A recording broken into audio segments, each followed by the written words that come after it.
Stone joins us now with more on the main issues we can expect the president to address. Jessica?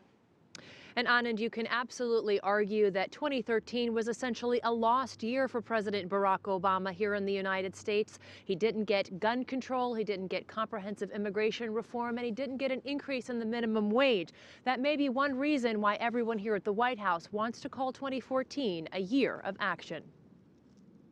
In the week leading up to Tuesday night's address, the White House social media machine went into overdrive, posting pictures of U.S. President Barack Obama's speechwriter, Cody Keenan, and other aides poring over the speech, even including a partially blurred out picture of Obama's notes. And yet, the centerpiece of Obama's 2014 domestic agenda is a topic he spoke of back in December.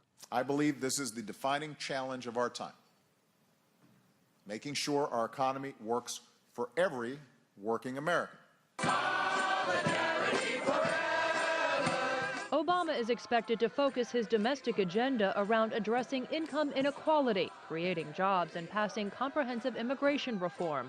2 out of 3 Americans say they are unhappy with the distribution of the nation's wealth, according to a recent Gallup poll. Last week, a Harvard University study, though, found that Americans are not any less economically mobile than they were a generation ago. So the chance of a child moving from the bottom part of the income distribution to the top part was the same for children born in 1971 and in 1993. But at the World Economic Forum last week, global leaders acknowledged that the gap between rich and poor around the world is wide and getting wider.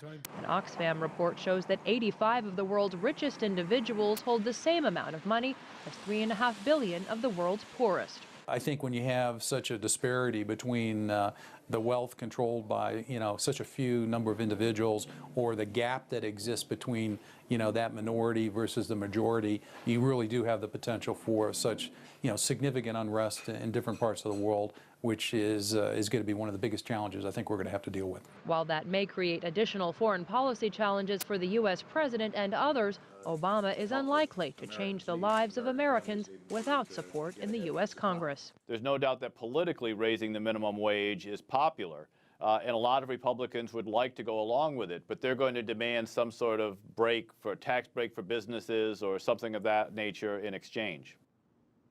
What could make that minimum wage battle even tougher? For the first time in U.S. history, now more than 1/2 of the U.S. Congress have earned more than $1 million in the last taxable year.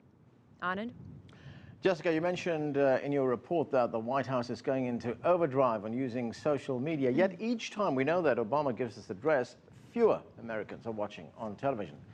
So that poses a problem for the White House. How do they get their message out to the American people? Well, it's been really interesting to watch the increased attention to social media. Now the White House is even inviting the American public to watch on the White House website, where they promise they'll give extra explanations of what the White House proposes for 2014, including graphics and charts, things of that nature. You almost wonder why you would watch it on national television. Just 33 million people did last year. As you said, every year that number goes down. There's even more incentive than ever to watch this program on social media and to participate with the president through the coming days as he really reaches out to younger people through social media to get his message out. Thanks, Jessica. Jessica Stone.